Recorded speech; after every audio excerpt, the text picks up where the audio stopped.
Hey, parents and coaches, are your kids using the right glove? The most important skill for youth athletes to learn is how to play proper catch. The problem is, most youth gloves are made with bad leather and are too big for small hands. They actually make it harder to play catch. That's why former Major League Baseball shortstop Kevin Smith created Cali gloves. Cali gloves are crafted from 100% Japanese kip leather and are the perfect size for kids. All Cali gloves come with palm slits, finger loops, and elastic wrist lacing that encourage proper hand placement, the right closing patterns, and give kids more confidence to go make plays. Cali gloves even allow parents to break in the glove without stretching out the fit. It's the glove Kevin wishes he had growing up, and the glove all his teammates want for their kids. Visit CaliGloves.com to learn more and help your kids play better catch. That's Cali Gloves, Kali gloves.com. Welcome to this week's edition of In the Clubhouse with EMD Baseball. I'm Andy Kirikides, joined by my wonderful co-host, Mr. Keith Glasser. How we doing? Great. How are you? Doing good. Got my Niners hat on tonight as they play the Panthers. Niners play tonight. Go Niners. We're sitting here a week out from December 1st, which for those of you who have been following is a somewhat important day, I would say, in the Division I baseball landscape. It is the day where the spring rosters need to be defined. You're already starting to see some stuff, and I'm sure a lot of coaches have kind of already handled much of their business with their rosters, and you're starting to see some of this stuff trickle in on Twitter and on social media where guys are saying, I'm going into the portal on December 1st.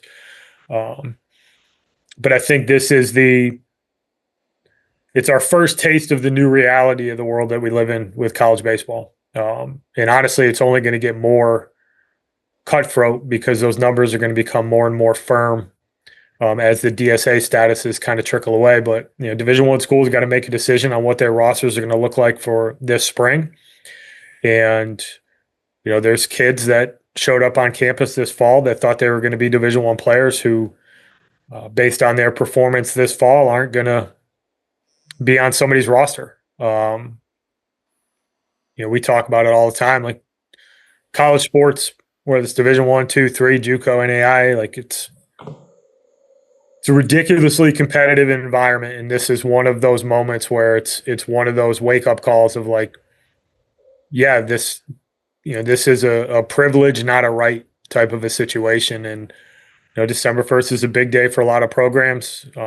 There's guys who will no longer wear the uniform that they were wearing this fall, and sometimes that's a harsh reality that can set in. But I think there's some things to think about from a recruiting perspective, and also just kind of generally understanding how things are operating right now. So it's my my opening comment on December 1st. But what are your thoughts here? Well, I think it's we're seeing a lot of it right now already, week out, if not a little bit before that. But the December 1st is the new deadline for that 34-man roster. So, it's the first time that we've seen this in college baseball in our lifetime, having to have that out before the season starts. It used to be you had up until the week before. Now it's the semester previous to you playing. So, I think it opens up a conversation about what to do if you are a guy who ultimately isn't on the 34-man roster. Because right now you can't go and transfer mid-year and play. You can certainly transfer, but you're not going to be able to play anywhere at the Division I level. Or you're going to have to transfer down 2, 3 junior college if you're, a younger player, and try to restart the recruitment process or transfer somewhere mid-year. So, I think, like you said, there's a lot of people that don't think this is going to happen to them, but the reality is in some of these instances, it's a 50-50 prop as to whether or not you're going to make the final cut.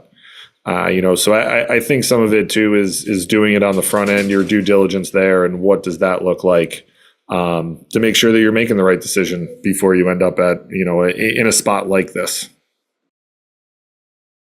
Yeah, it's nobody wants to be in that position. That's the reality of it. But to your point, nobody thinks it's going to be them. And I think there's two ways to look at it. Like you hit at it, there's guys who are going into the portal right now because they got cut from a Division I school, and they have limited options. Unless you have a degree in hand, you can't transfer and play Division I in the spring. So unless you're going to graduate in December, um, you don't have an option. Like you got to go Division II, Division III. If you're one of those younger guys who has junior college eligibility, like that would be an option, or NAIA. So if you want to continue your career, some of these guys are going to have to swallow their pride a little bit and go to a level that maybe they didn't think that they belonged at. We've talked at length about how competitive it is up and down the college ranks, and how it's not quite as straightforward as Division I is better than Division II, and so on. So we don't need to, beat that horse any more than we already have. But that's something guys who are in this position need to consider. And then I think on the flip side of it, you got guys who are going through the process right now. Guys who are committed, 26s who are committed. This is probably all the motivation you should need for, like, you committed, but you got to prove yourself next fall. You got to be ready to roll. You got to go in and you got to take a spot. You got to earn a spot. And, that's something that I think gets lost in the sauce sometimes, is that guys get to the commitment post and you can kind of lose a little bit of that edge that you have in terms of what you were doing to get there, and understanding that, like, it does not stop for you. You still have to do everything in your power to show up next September on whatever campus you're going to, and you need to prove that you belong there, because these coaches have restrictions that are more firm than they used to be. A lot less flexibility on the rosters these days. So, that's one thing. And then I look at it from, you got the 27s that are right in front of it. What type of decisions are you going to make in the recruiting process? Are you going to sell out and have the D1 or bust mentality, and then, potentially find yourself in one of those situations where you're kind of an add-on, not somebody who's super wanted at a particular program, and figuring out what you really value in your college baseball journey. I think it's a better situation to go somewhere where you're truly wanted, where you have a chance to go and make an impact. I mean, if it's in the cards for you to move up, like, you can always level up. We talked about that with a couple different coaches, like that's an option. But making good decisions, opening your horizons to different types of schools that are going to be a potential good fit for you, I think is really important for guys to consider. It's always been something that should be core to the recruiting process, but I think this is one of those times that you get to step back and see what's happening in the college baseball world and understand that, like, to a certain extent, you have control over how this can kind of play out, either with the work and the time that you put in, or making a decision that's going to give you a better chance to be successful when you get to campus. Yeah. I mean, I don't really have much to add to that. I think you nailed all of it.